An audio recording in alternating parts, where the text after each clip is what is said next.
Hey Reddit, never thought I'd be dumping my personal drama here, but I seriously need to get this crap off my chest. Feels like I'm gonna explode if I don't tell someone what's been happening. This might be long af, so settle in. So I'm Ethan, 29, male, and I work at a quick stop gas station. Night shift mostly. Ring up gas, sell lottery tickets, deal with drunk people at 2 a.m. You know the drill. Not exactly living the dream, right? At least that's what my family thinks. See, 5 years ago, my parents died in a car crash. Totally unexpected. Messed me up for a long time. They left behind their house and some savings, which got put into this trust thing their lawyer set up. I'm the one who manages it, and for years I've been using it to help out my extended family. My Aunt Diane, 52, Uncle Greg, 54, and my cousins Tyler, 27, and Jason, 25. They think they're living the good life on their own dime. They're not. I pay 70% of Diane and Greg's mortgage. Their fancy vacations? Mostly me. The cars they flex? Guess where the money's coming from. But they think it's some government assistance program for families of accident victims. I never corrected them because, frankly, I don't care. I drive a beat-up 2009 Honda that rattles when it hits 55 miles per hour. I live in a basic apartment, rotate through the same 5 t-shirts. Not because I'm broke, but because I don't see the point of spending money on nonsense. My parents taught me how to handle money, and I actually listened. Anyway, a couple of weeks ago, we had dinner at their place. Big house, fancy kitchen. Basically, my money well spent. I brought homemade lasagna, my mom's recipe. Walk in, and the first thing I hear is Diane telling Jason, at least someone in this family knows how to treat themselves, while shooting me a look. Yeah, okay. Dinner starts. Uncle Greg brags about his golf membership, mine. Tyler flexes his smartwatch, mine. Jason's hyped about some concert, yep, mine. Then Diane, in her usual passive-aggressive way, goes, Ethan, honey, don't you think it's time you got a real job? Your father always knew how to present himself. I didn't even blink. Just took another bite of lasagna. The same lasagna she was raving about 5 minutes ago, assuming it was store-bought, because, in her mind, I couldn't possibly afford quality ingredients. Then Jason, ever the golden child, chimes in, not everyone can make something of themselves, Mom. Ethan's doing his best. Oh, my bad. I must have forgotten that I fund your entire life, Jason. Then they start talking about their upcoming Cancun trip. Booked on a credit card, that's being paid off by me. They don't even bother inviting me, which, honestly, is a relief. Greg, ever the philosopher, raises his glass. Some of us work hard enough to deserve nice things. All right, bro. Then Diane drops this gem. You know, Ethan, you'll always be a nobody, just like your father was before he got lucky. The room goes quiet. Even my cousins shift uncomfortably. My father wasn't lucky. He was smart. Built everything from the ground up. And here these clowns are, coasting off his legacy while looking down on me. I calmly finished my plate, got up, and said I had an early shift. As I was walking out, I heard Diane laughing. Maybe we should start a GoFundMe for poor Ethan. That set my mind on fire. But I didn't react. Didn't flinch. They didn't see me pause in the hallway.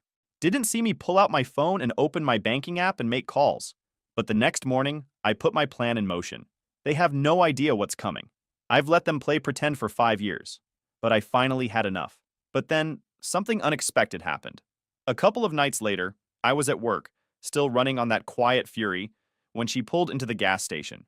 11 p.m., flat tire. Looking stressed, but not helpless. That was the first time I met Jessica. She was gorgeous. Like, the kind of gorgeous that makes you do a double take. But she was also real. No fake attitude, no entitlement. Kindergarten teacher, loved her job, laughed at my dumb jokes without forcing it. While I changed her tire, we talked, and for the first time in a while, I actually enjoyed a conversation where no one was trying to impress me. When I was done, she asked for my number. I think she was more interested. We started dating, and man, those were the best 2 months of my life. I forgot about my family bullshit. Jessica was so different from anyone I've ever met. She didn't care about fancy stuff at all. She drove this old Corolla that made my Honda look fancy, lived in this tiny apartment with a roommate to save money, and was totally cool with our cheap dates. We'd grab $5 pizza and watch movies at my place, or go hiking, or just drive around talking for hours. For the first time since my parents died, I felt like someone actually saw me, not just the gas station guy everyone looks down on. Then one Sunday, my family sent the usual dinner invite. Normally, I'd go, take my usual punches, and leave. This time, I showed up with Jessica. I warned Jessica that my family could be a bit much, but nothing could have prepared either of us for what happened. The moment we walked in, I could see Aunt Diane sizing Jessica up, checking out her simple sundress and non-designer purse. Her face had that tight smile I knew meant trouble. "Oh, Ethan, you didn't tell us you were bringing a friend," Diane said, emphasizing friend like she couldn't believe anyone would date me. Uncle Greg barely looked up from his phone. "Hey, kid, there's extra chairs in the garage." Real classy welcome. I got the chairs while Jessica tried to make conversation. When I came back from the garage, Tyler had somehow positioned himself next to Jessica, showing her pictures of his recent trip to Hawaii on his phone. "I go there twice a year," he was saying. "Maybe next time you could come. With better company, of course." He winked at her while shooting me a look. Jessica laughed uncomfortably and scooted closer to me when I sat down.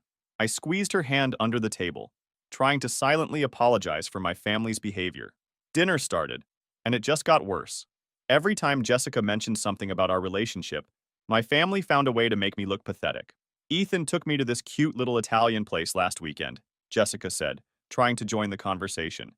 "Oh, you mean Salvatore's?" Diane laughed. "That's where we take the kids for birthday parties. I'm surprised Ethan could afford even that on his gas station salary."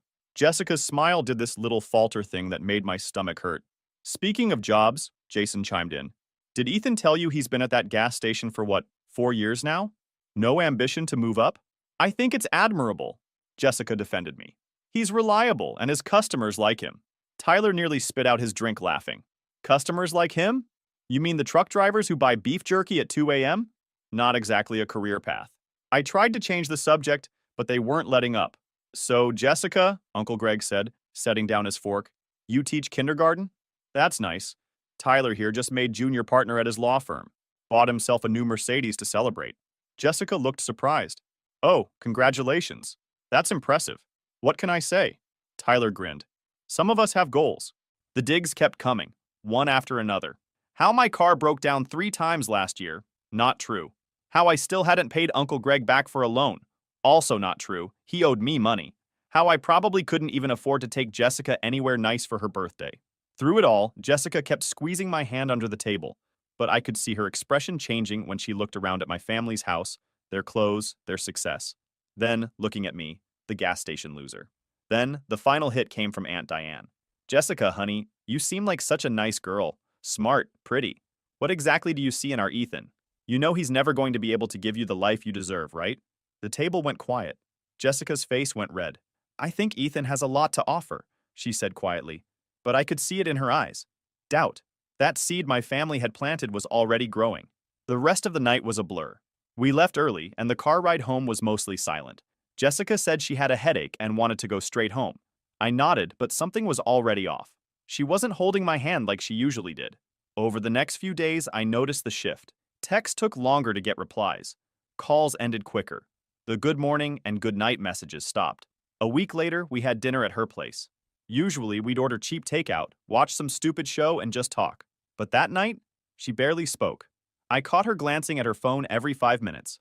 "Something wrong?" I asked, trying to keep my voice light. "Just work stuff," she muttered. She never used to check her phone this much, but I was sure it wasn't work. It was something else, but couldn't put my finger on it. The following weekend, she canceled our plans last minute. "Hanging with some old friends," she said. No invite for me. A few days later, she sent me the text. "I think we need some space." Said she needed time to figure things out, that she wasn't sure we wanted the same future. That dinner with my family had opened her eyes. I kept thinking, what could it be exactly? That dinner was a whole mess. 2 weeks after our break, I found out why she really needed space. I was checking on my Instagram. I wasn't even looking for it, just scrolling. And there it was. Jessica and Tyler. Some fancy rooftop restaurant. Expensive cocktails. His caption? Upgraded her taste in men. I saw red. I could have thrown my phone across the room. I could have driven to their fancy-ass dinner and flipped the damn table. Instead, I got quiet. Because anger is loud, but revenge? That's silent. Apparently, Tyler got in her head. He'd been texting her. I found out from Jason later. Ethan's a great guy, but can he really give you the life you want? You deserve more than just struggling to get by. It's okay to want stability. And Jessica? She bought it. That night, I sat in my apartment staring at that picture for hours. 5 years of helping these people, and this is how they repay me. They didn't just mock me. They wanted to take everything I have. But Tyler thought he won. He had no idea what was coming. I made my decision then and there. I called my financial advisor. Remember that plan we discussed? It's time. He sounded concerned. Are you sure? Once we start this process? I'm sure, I said. They've taken everything else. They don't get to take my dignity too. This wasn't just about Jessica anymore. This was about 5 years of disrespect while I quietly kept them afloat. It was time to pull the plug. Then I sat down and went through everything. I knew the numbers were bad, but seeing them all laid out at once? Holy crap. Here's what my broke ass has been paying for all these years. Their 5-bedroom house in the nice part of town, that's $1,960 every freaking month, pulled directly from the trust I manage. They never once questioned where the money actually comes from. Like, who thinks the government just hands out free mortgage money for years? Uncle Greg's precious golf club membership costs $375 monthly. He calls it his networking expenses and acts like it's some crucial business investment. The dude sells insurance for a living. The only thing he networks about is his golf swing. Then there's my cousin Tyler's 2022 Mercedes at $785 monthly payment. Yeah, that car he used to pick up Jessica? I'm paying for it. And Jason's 2021 Audi runs me $675 monthly. He hit a mailbox while texting last year, and I paid the $3,200 repair bill too. Every single one of their luxuries, every vacation, every designer bag, every emergency that needed a quick cash infusion had all been coming from the same place, from me. And they had the audacity to look down on me, to mock my job, my car, my life, while they flaunted their success they hadn't even earned. That afternoon, I had to drop off some insurance documents at their house. Nobody was home, but I have a key. I'm the emergency contact after all. As I was leaving the papers in Uncle Greg's study, I noticed some printed emails on his desk. They were planning a huge engagement party for Tyler and Jessica. After 2 months of dating, everyone from their social circle is invited, except me. The email chain was something else. Diane wrote that they couldn't have me there because Jessica didn't want me making a scene. Greg agreed, saying they'd just tell me it was a small gathering.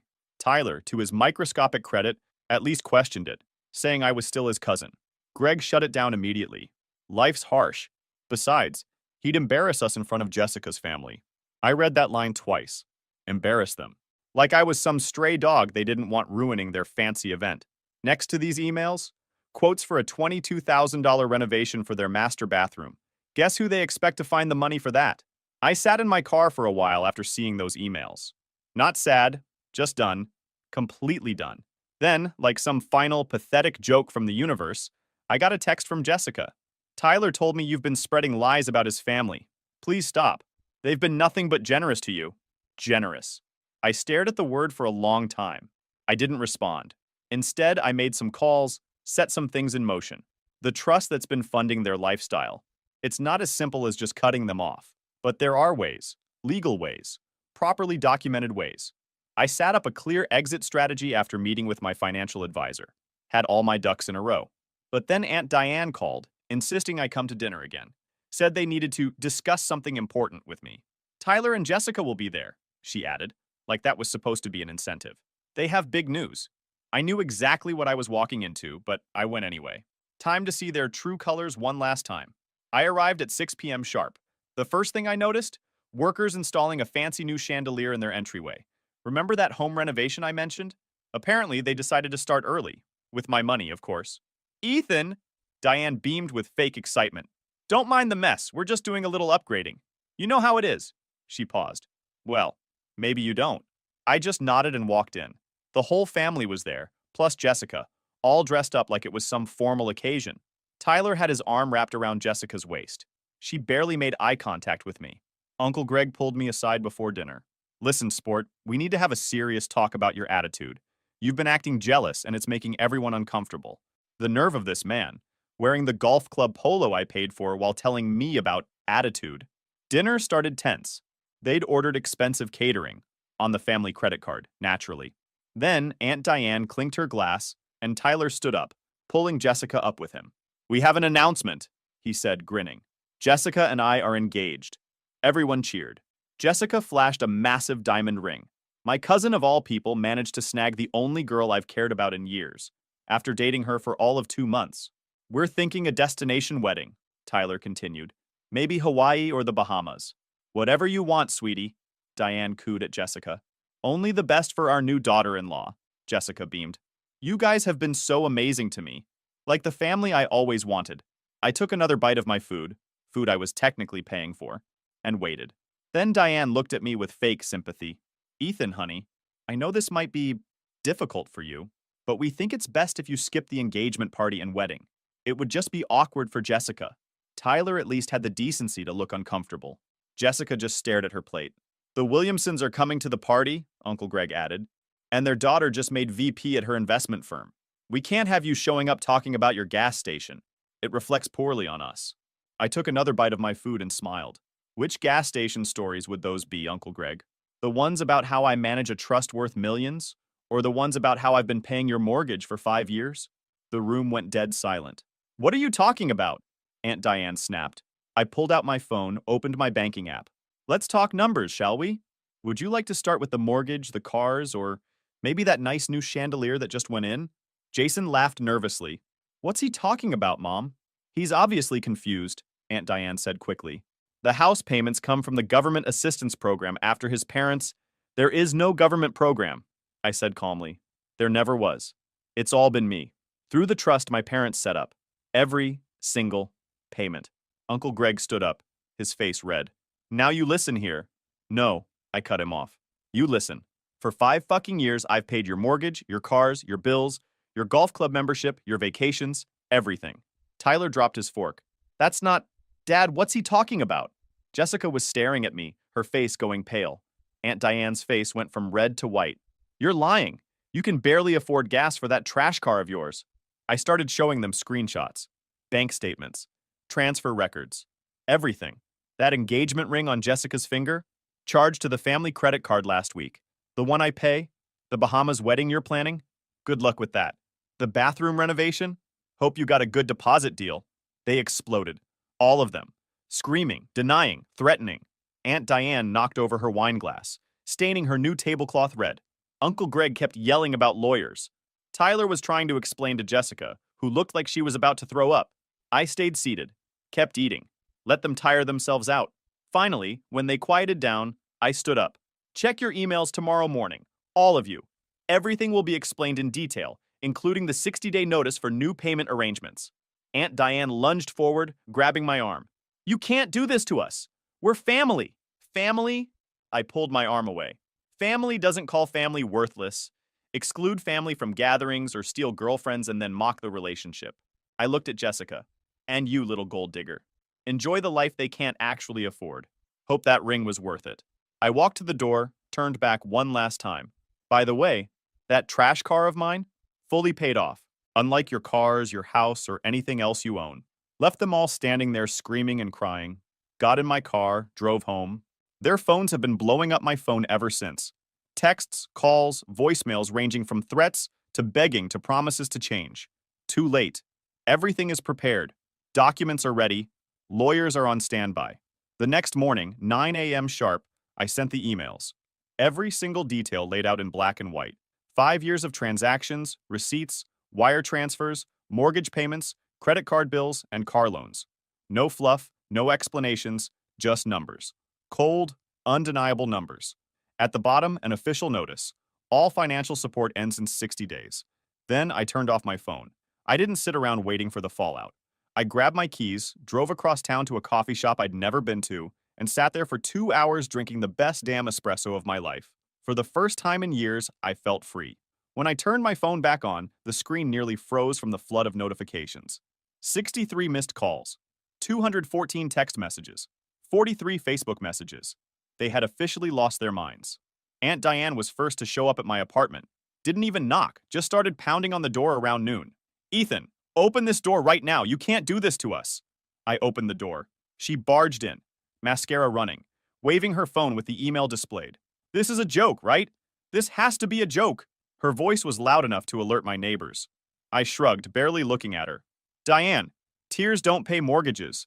You should know that by now. She looked confused as hell. You have 60 days to arrange new financing for everything, I continued. We'll be ruined. The mortgage, the cars, everything. How could you do this to family? Let's talk about family. Let's talk about calling me worthless, about excluding me from gatherings, about your son stealing the one good thing I had going for me. She switched tactics instantly. crying, trying to hug me. We didn't know. We're sorry. We can change. No, Aunt Diane, you can't. The trust dissolves in 60 days. Everything stops. The mortgage, the car payments, the credit cards, all of it. That's when Uncle Greg burst in. Apparently, she texted him my address. He was red-faced, veins popping. You ungrateful little... He stepped toward me aggressively. Bad move. One more step, I said calmly. And I call the police. Then the payment stopped today, instead of in 60 days. He froze, the reality of the situation finally hitting him. Then my cousins arrived. Tyler looked shell-shocked, like his whole world had just collapsed in real time. Jason was panicking. What about Jessica? Tyler kept saying. What am I supposed to tell her? The truth might be a good start, I said, leaning back, arms crossed. That you're a fraud who can't afford his own lifestyle, let alone hers. But the engagement, the ring, she's going to leave me. His voice cracked. I smiled. Well, at least now you know what it's like to have something stolen from you. Sucks, doesn't it? Tyler blinked rapidly, swallowing hard, his hands clenched into fists. He had nothing to say. The next few hours were complete chaos. Aunt Diane crying on my couch. Uncle Greg pacing, making calls to his golf club connections for loans. Tyler having what looked like a panic attack. Jason just sitting there, staring at nothing. Then came the text from Jessica. Is it true? About the money? I didn't even respond. Just turned my phone toward Tyler and let him see it.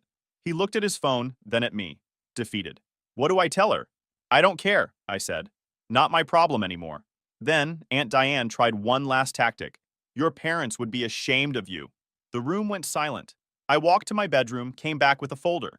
Inside, letters from my parents detailing exactly how the trust should be used.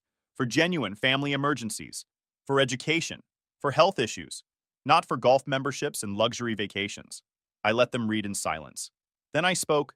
My parents worked their entire lives to build something real. They set this up to help family in need, not to fund leeches. You want to talk about shame? They'd be ashamed of you. Diane crumpled. This time, the sobbing was real. She barely made it back home from my apartment before the consequences started rolling in.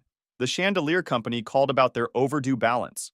Apparently, that fancy imported piece of overpriced glass and metal they just had to have wasn't fully paid off. The check bounced. The workers came the next morning to take it down. Greg got a call too. His beloved golf club, the one where he pretended to be a big-shot businessman while selling insurance, canceled his membership. Turns out, when you don't pay your dues, you don't get to keep playing on their pristine, overpriced grass. But the biggest collapse? Tyler. His engagement with Jessica imploded when he finally had to sit her down and confess that his wealth was nothing more than smoke and mirrors. Jessica, bless her heart, had apparently assumed that his life of first-class vacations and luxury cars came from his success, not from a trust fund he never even knew existed until it was gone. So the engagement party? Canceled. The destination wedding? Never happening. I heard all of this secondhand from Jason, who had the common sense to realize that maybe I wasn't the villain in this story. Unlike the rest of them, Jason actually listened when I cut them off. He didn't try to fight it, didn't beg or scream or threaten. He just disappeared for a while. Meanwhile, Diane and Greg were scrambling to refinance their house. But with their credit history, years of spending like royalty while carrying mountains of debt, no bank wanted to touch them. 2 weeks later, I drove past their house in my so-called trash car. Diane was standing outside in a robe, arms crossed, watching as workers took down her precious chandelier. She didn't notice me. She was too busy watching her world crumble. I didn't feel bad, not even a little, because while their house was falling apart, I had finally moved into mine, my parents' old home, the one they lived in before they bought the bigger place, the one that actually had history in it. That wasn't just a showpiece for fake status. I had bought it, in cash, and now it was mine. No mortgage, no debt, no parasites leeching off me. It's been 7 months. That's how long it's been since I dropped the hammer and walked away from the mess that used to be my so-called family. 7 months since I stopped paying for people who treated me like garbage. And damn, it feels good. I quit the gas station job. No more scanning lottery tickets for desperate gamblers or dealing with drunk idiots at 2 a.m. The last time I clocked out, I didn't even look back. That place was never meant to be permanent. It was just something to do while my money kept the leeches fed. But now that they were cut off, now that I didn't have to be their walking ATM, I had options. So I took one. For years, I'd been good with cars. My dad used to teach me when I was a kid how to change oil, replace brake pads, diagnose engine problems. It was never just a hobby, though. I enjoyed it. Working with my hands, solving problems, getting things running again. So I took what was left of the trust money, the money I wasn't wasting on ungrateful people, and I put it into something real. I opened my own auto repair shop. I called it Honest Mechanic, because if there was one thing I'd learned from my family, it was how sick people were of getting lied to. Turns out, when you don't scam customers, when you don't upsell them fake repairs, when you just do the damn job right, people appreciate that. Who would have thought? Started with just me. One guy, one rented garage, a couple of used lifts, and a sign that barely fit over the entrance. Within 2 months, I was swamped with work. Word spread. People liked having a mechanic who wasn't out to bleed them dry. By month 4, I had 2 other guys working with me, and we were profitable. My financial advisor even told me it was rare for a new business to turn a profit that fast. And then came Vanessa. I needed someone to handle the front desk, scheduling, managing orders, making sure I didn't waste time dealing with idiots who don't know their car needs an oil change. I hired Vanessa, and let me tell you, this woman runs the place like a damn CEO. Mid-20s, sharp as hell, and yeah, I won't lie, drop-dead gorgeous. But unlike Jessica, she doesn't need a guy with money to make her feel important. Customers love her. My guys listen to her. And she doesn't fawn over me or try to flirt her way into an easy ride. She respects me. When she talks to me, it's boss to boss. I'm not saying I'm interested, but if I were, at least this time, it'd be with someone who actually saw value in me before the money. Now, every morning, I wake up, drive to my own business, and spend the day working on cars. Real work. Meanwhile, my family? They're still crashing. Uncle Greg lost the house first. Couldn't refinance, couldn't catch up on payments, and the bank wasn't in the business of giving second chances to people who spent every dime they had trying to impress strangers. Last I heard, he's working as a sales associate at a hardware store. I actually ran into him once while buying supplies for the shop. He saw me, froze, then turned around and walked the other way. Diane. Her pride took the hardest hit. She was so used to being the queen of her little world, the well-dressed, well-manicured lady of the house. Now, she's working as a receptionist at a dental office. No more brunches, no more fancy shopping trips.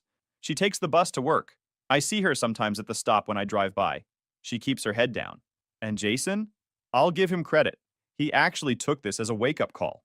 He went back to school, working toward an associate's degree in accounting. He even sent me a text a few months ago. You were right about everything. I'm sorry. I didn't respond. Not because I hate him, but because I'm not ready for that yet. Then there's Tyler. He had the biggest fall of them all. Turns out, when you spend years lying about your status, pretending you have powerful connections, and flexing wealth that was never yours, people notice when the money dries up. His law firm dug into his client list and found out half of it was bullshit. They fired him. Now, he's bartending downtown, living in a tiny apartment with 2 roommates. The BMW he used to show off, repossessed 3 months after I cut them off. Oh, and Jessica? Dumped his ass right after the engagement party got canceled. Apparently, she wasn't interested in wedding vows that included for richer or poorer. I heard she moved back in with her parents. Guess Tyler wasn't such an upgrade after all. He doesn't post on social media anymore. The only contact I've had was a Christmas card from Diane and a birthday text from Jason. That's it. Some relationships? Not worth saving. But there was one person who did try to come back.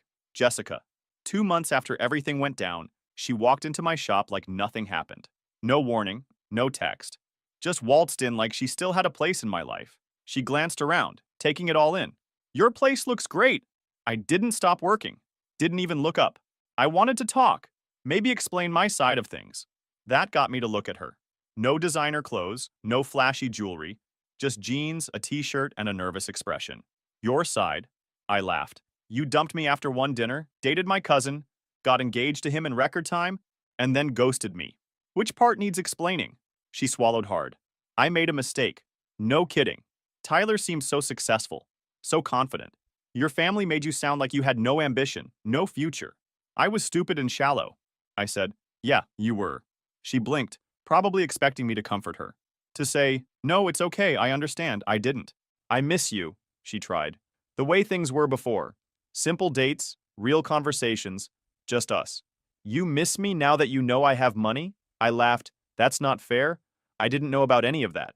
But you knew me, and that should have been enough. Her eyes watered, calculated, not real. Can we just start over? Her voice was careful. like she knew the answer but was hoping I'd prove her wrong. Before I could answer, Vanessa poked her head in from the office. Hey boss, just a heads up. Client with the Mustang is here. Want me to handle it? Jessica's face shifted. She hadn't noticed Vanessa before, and the second she did, she knew. This wasn't a dingy gas station anymore. This wasn't broke, desperate Ethan. I wasn't waiting around, hoping for her approval. I wiped my hands on a rag and stood up straight. Nah, I don't do charity cases, Jessica. Not even for old times' sake. Her confident little smirk faltered.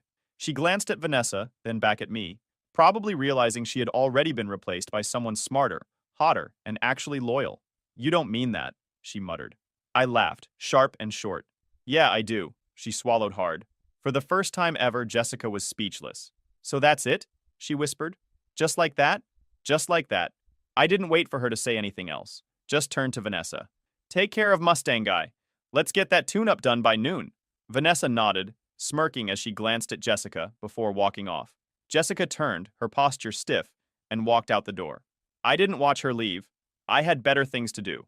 The biggest lesson I learned? Don't set yourself on fire to keep others warm. Now, I wake up every day, walk into my own shop, drive home to my house, and make my own choices. And it feels damn good. Edit. Since so many are asking, yes, I'm genuinely happy now. Not in that fake social media way, but in that quiet contentment way where you go to bed feeling good about your choices.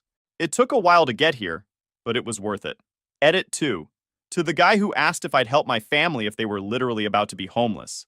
I don't know, man. That's a bridge I'll cross if I come to it, but it would be with very clear boundaries this time.